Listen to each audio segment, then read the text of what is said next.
It's Bullseye. I'm Jesse Thorn. In 2010, Debra Granik made a movie called Winter's Bone. It was a sort of modern film noir, except instead of being set in Los Angeles or New York, it was set in the Ozarks. And instead of a fedora-wearing gumshoe, it followed a 17-year-old girl as she pieced together the story behind her father's disappearance. Ree Dolly, that was the character's name, walked through burned-out meth labs, negotiated with crime families, bail bondsmen, and cops. It was a small movie, a lot of dialogue, a lot of beautiful exteriors, a modest budget. And, I mean, you probably already know this, but Ree Dolly was played by Jennifer Lawrence. It was her first ever starring role. And Jennifer's performance was great, but that's not the only reason that Winter's Bone was nominated for Best Picture that year. Debra Granik got the tone perfectly.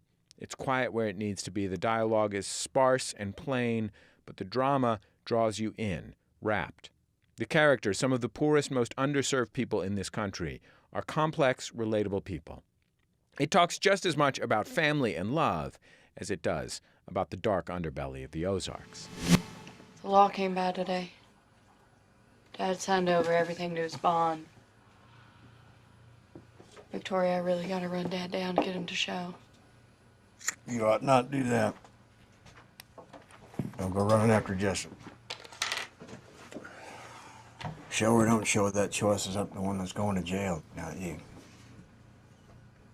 You know where he's at, don't you? Where a man's at ain't necessarily for you to know neither. But you do. I ain't seen him. Could be running around with little Arthur and them, you think?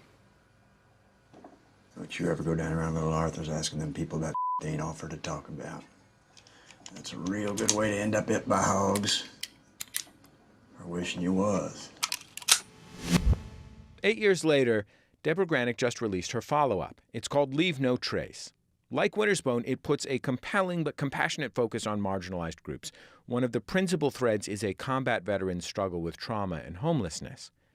It tells the story of a father and daughter who live entirely off the grid in an urban park in Portland, Oregon. Then the dad gets arrested, and social workers get involved, offering housing and work and school. But as you might imagine, it's a tough transition. The opening scenes of the film detail regular life for Will, played by Ben Foster, and his daughter Tom, who's played by Thomasin McKenzie, another actress who's making her first starring role. They forage and cook mushrooms. Will teaches Tom to play chess. They build fires for warmth. In this clip, they're inside a tent, and it's raining outside as they get ready to go to sleep. What's your favorite color? What's yours? Yellow. What was my mother's favorite color? Yellow. Maybe she taught me that.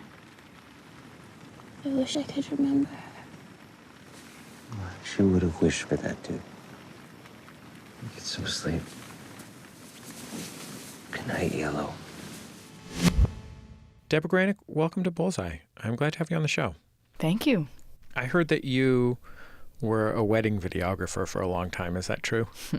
I did do that. That's how I made my sort of daily wage or weekly wage in Boston. I was living there at the time, and yes, I did do that. What are the secrets to high-quality wedding videography besides knowing how to operate the equipment?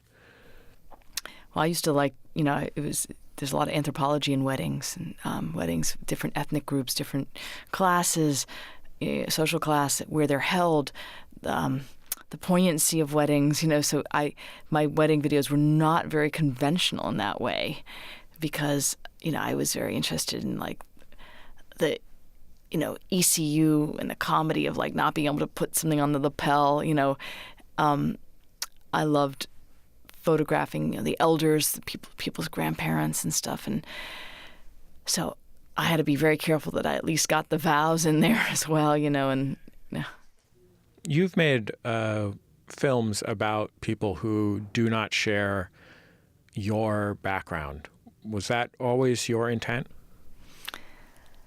Yeah, I think it's for some filmmakers or for some people, it's very hard to reflect on the things that are close. It's the distance, it's the unfamiliar that allows for like almost, I want to say, more replete note-taking or more noticing things more. As much as I've wondered what it would be like to try to turn the camera on my own family or on places and kind of lifestyle things that I know well, I've just always found it hard. And whereas when I don't know how things are done and the practices that I'm seeing and the why of everything, it's in stronger relief, and it feels like there's something there to film. Whereas I'm inured to my own whatever practices. I want to ask you a question about this anthropological perspective. You can go up into the mountains and talk to folks who live there to get a sense of what it's like to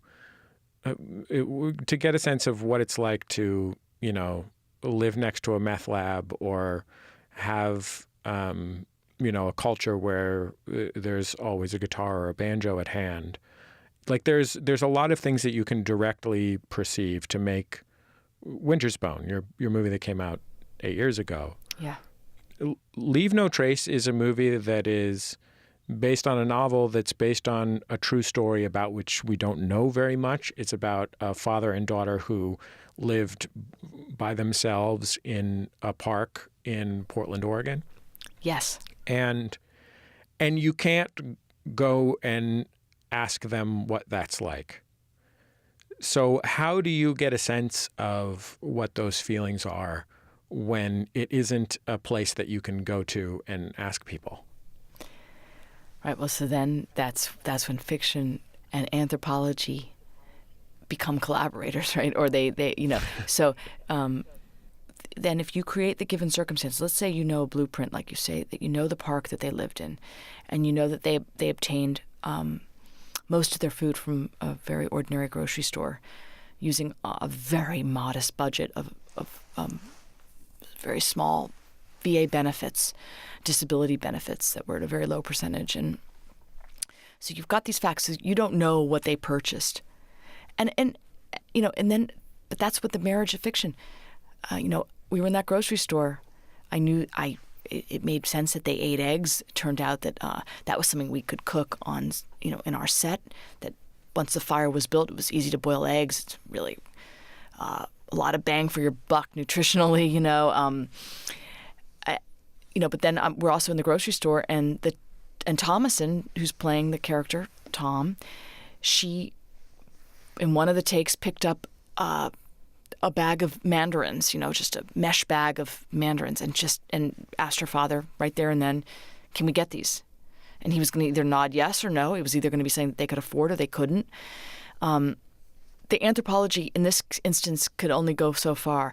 If the article had said that they had a mono diet of only medium grain brown rice and beans, I would have been intrigued by that, and I probably would have shown that. But then Thomason may have said, we always have rice and beans in a rehearsal. Can we get tangerines, And I would have been very interested. I would have been very interested in what this teen actress is bringing from her own impulse as well. And in a rehearsal setting, I may have taken note of that and then wanted to add that to the script. Because the anthropology now becomes about this teen, and she's got a craving, and and it's okay to ask, can we get it? So my drift here is some details are going to be laid out in the text or in the original document, and they're going to get married to what that grocery store really has, and then subsequent to that, what the teen actor might spontaneously want to mix into the rehearsal, and so it goes. In the real-life story, the girl who was living in a big urban park in Portland with her dad was 13 years old, if I remember right. Yeah. The actress who plays her in your film is, I guess, probably a couple of years older, yes, but certainly could pass for 13 in movie world. Was that age and part of life of particular interest to you? I think it was important that she was young enough that the forest was still her classroom, and that her imaginary world was still functioning, that she could conjure things and be engrossed in, the world around her in a way that was very focused. I think she's learning at a pretty rapid rate, I would say, that something disturbs and I would say unbalances her father, and yet she can't be so all-knowing that she's got it wrapped up and has all the vocabulary for that. So I think the fact that she's on the younger side allows for this believable process of observation, of piecing things together, of forging your connections. And I did like that about her. It allows me to use that a lot as a visual technique. What is Tom seeing? And what is she inferring from it? What questions does she have? By those questions, we will learn what is it she needs to know, and we'll also learn a little bit more about her father and what she desires. Your film, Leave No Trace, is based on a novel by Peter Rock called My Abandonment. Yes. Is the novel's protagonist also the daughter, as it is in your film? I mean, I think that there are two central characters in your movie, but we very much see through the daughter's eyes. Was that the case in the book? It is the case in the book. In the book, the father has more psychiatric issues going on than we depict. Meaning, I really wanted Will to also be a reliable character. Meaning that that his perception and brain functioning is not so different from ours that there's no point of recognition or congruency. And in the book, he suffers from more things. That his hypervigilance has led him has moved more along the spectrum of extreme paranoia, and he becomes less relatable. But in the novel, the daughter, absolutely, she is the narrator. She is the one that is observing her father. She is the one that is stepping in and translating in some ways for her father, more so than in the film. In the film, it is more of a dialogue between them, whereas in the book, given that it's first person, it's she's the protagonist because she's the only person you can really feel that you understand. Why did you choose to have Will, the father, have a more recognizable psychiatric state, something that felt more like more relatable to folks who don't have any mental illness? I would say that why I did that was because I wanted people not to dismiss him. I didn't want, it is so convenient to say, and we have all this pejorative language, right? Nut job, weirdo, clinically this, clinically that. I like the idea that in the DSM, he was hard to pinpoint because part of his stuff is utterly volitional. What would you say about Henry David Thoreau? Would you say he's got defiance disorder? He's grandiosity because he wants to philosophically contemplate what it means to live with less. I didn't want him to be dismissed and for us not to care. I wanted to make some of the things that he was striving for and questioning worthy of our attention, and for us to care that he would get some of what he needs. So if he's unrelatable or dismissible, that's never going to happen. Ben Foster, who's one of the stars of the film, gave a quote, and I'm paraphrasing, in an interview that he did about the movie. He said that being on set with you was very intense because he had never worked with anyone who cared so much about every choice that they were making as director. And I believe he said that, and I don't think he was joking when he said it. I'm laughing because it's intense. But I think he said that each choice felt like someone's life was on the line. Oh, my goodness. Do you feel that way when you're on set? Oh, well, the choices have to be performed very quickly, right?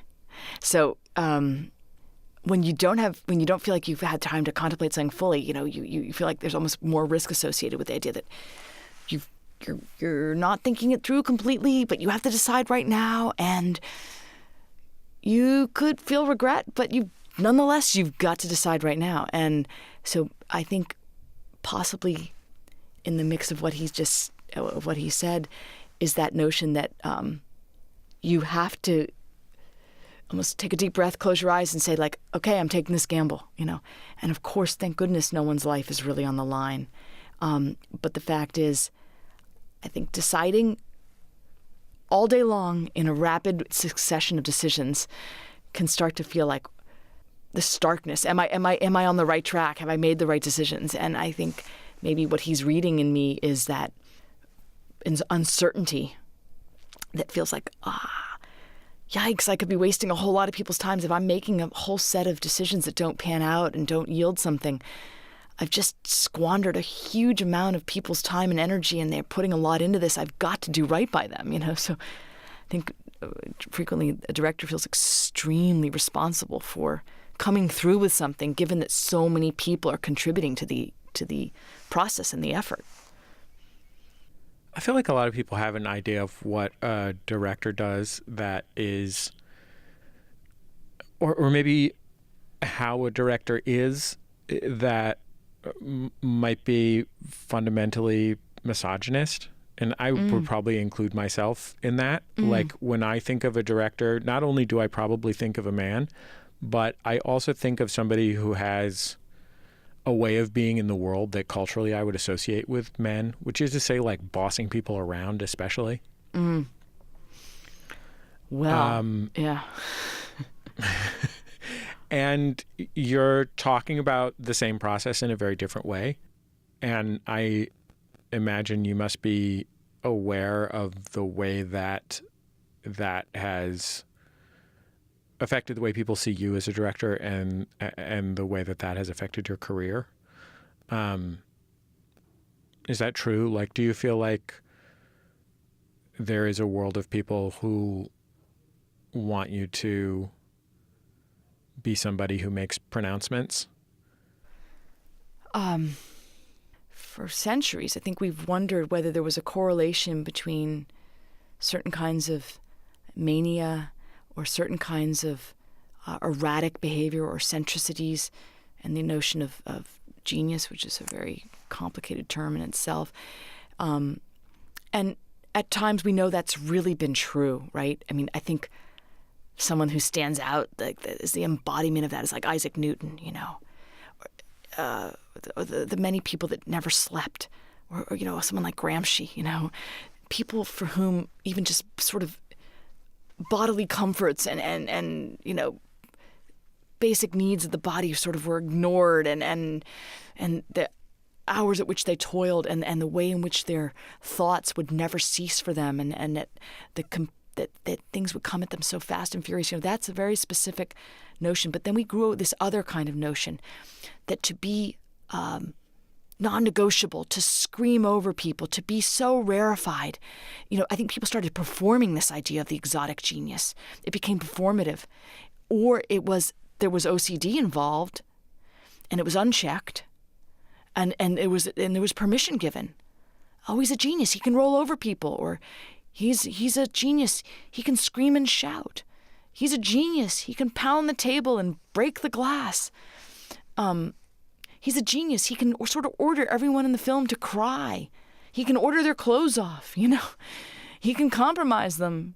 He can humiliate them, And I think that we are really calling times up on that behavior. And, I'm not going to ever say that, I would never say that no woman can perpetrate that. Of course they can. This is a behavior, not a gender. This is a behavior. And I just think that there was so much pressure on men to be so stellar that then they had to perform this jacked up genius routine, which basically was bad behavior. So I think it is complicated. I think women are capable of it. And, so please, I hope I'm getting this across. Please, Debra, get this across, which is, it's not pitting men against women in this case. It's that we formatted and promulgated an ideal of that genius meant tempestuous And I am a tempestuous person, so let me not say that you didn't have to take responsibility for your tempestuousness. I am tempestuous, and I take huge responsibility. I can't always correct it. I can't always modify it. But afterwards, I sure as experience regret, if I've done wrong by people, Debra, are you still developing a feature film based on Nickeled and Dimed, the best-selling first-person journalism / sociology book by Barbara Ehrenreich? Yes, we are working on a script of that is. So we're doing a fictional adaptation of that sociological book, and the next phase will be to take the script to hopefully New Jersey. Hopefully New Jersey will be the post-industrial and very rich home for this tale to be told, and her book has never lost its relevance, and in fact, what she was calling the minimum wage now, as you know, is often referred to as the poverty wage. So it's, I think in some ways, what she laid the groundwork for has become an utterly incisive and continuously evolving analysis. And to me, it's so indicative that every few years she has to change the foreword, the preface. She has to update it because the book is still in play big time, and she notes the crimes against poor people just keep proliferating. Like what? No one thought it would continue. Why would, once you breach this fundamental agreement and then start to find other ways to further nickel and dime working people? It's quite sinister, honestly. What made you think that you could make a narrative film out of it? I mean, I remember reading you talking about reading the book that became Leave No Trace and seeing immediately the way that the way that the trees look on camera, Yeah. Yes. And are you asking like what is visual in her book? It seems so gutsy to me to make a feature film out of this book. It was a book I read when it was new and I really enjoyed it, and felt like I learned and got a lot out of it. But I also at the time wouldn't have been like chomping a cigar and being like, green light in the room, let's make a film out of this. Yeah, and believe me, there's not too much of that. That green light is extremely. It's hard won, and that would be really about a very, very, I want to say, so indispensably important kind of financier right now that there's only one out of many hundreds of thousands who can say, I can work with a slow return, and my objective is much more impact than profit, and that's the kind of financier that would be needed for the telling of a tale that, like you said, that is very, very much the day-to-day of how to get by in a service economy that is itself very destabilized and in many places sort of rolling up, like that. I don't. Again, changes happen in a way that in this era, it's the speed. We just don't have time to turn around. What does it mean for brick and mortar to disappear? To become scarce? I think we weren't.